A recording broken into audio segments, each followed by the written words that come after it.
Well, Bob Hawke and Paul Keating are continuing what's been going on for some 20 years, an argument over who it was that was the driving force of the big economic reforms of the 1980s. And there's no doubt it was Paul Keating that drove the reforms as the Treasurer and set the country up for this period of prosperity.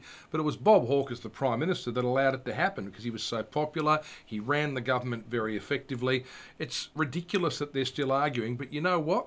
The continuing argument of it is probably an explanation why we have political books raining down on us like confetti, because these people all want to try and write history. Because once they're gone, was there another one? Another one's just landed. Yeah, that's right. But they're all concerned about how history's going to look at them, and they know that as years go by, different people are going to try and twist things different ways. So I thought it was very sad because Paul Keating knows he's not going to be around that much longer, and he's worried that people are going to try to write down his role in all of this. But this so-called feud has been lasting now for more than 2 decades, as they've argued over what happened in the late 80s and early 90s. And I think what Paul Keating fails to realise is that sometimes you need a double act to get anything through. Exactly. And who was the one who had the ability to touch the hearts and minds of the Australians? It wasn't Paul Keating, it was Bob Hawke. He had a phenomenal relationship, probably more phenomenal than any other politician we've ever seen in this country in the modern era. His ability to be able to touch people, both physically and emotionally, and reach out to them.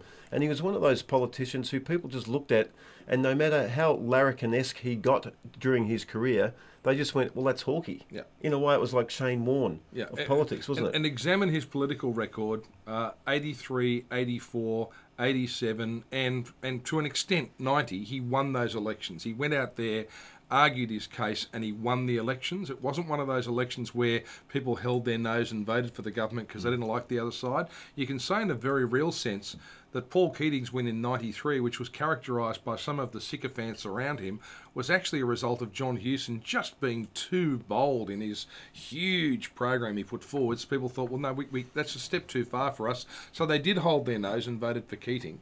And but doesn't it make you feel nostalgic, though, for an era where policy really ruled, where you had national debates in this country, where we discussed matters of really substantial importance to the nation's economy? They set the backs free, they let the dollar float, brought in a whole wave of reform that we've never seen its like again in this country, have we? No, we haven't. But let's be very clear about this. A lot of those reforms that happened during the 1980s happened because John Howard was opposition leader for a lot of that period, and he supported the government in a lot of what it was doing. There were qualifications at the edges, but he supported the government, whereas in this case, you've had Julia Gillard and Kevin Rudd, for all their faults, they had Tony Abbott doing everything, fighting, scratching and kicking, wouldn't let them do anything, using whatever means they could in the Senate to stop it happening.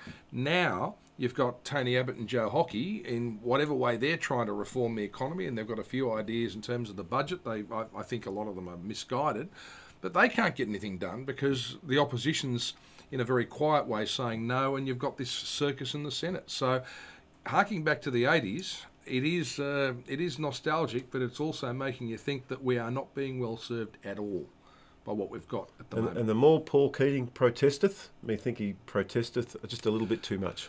A little bit.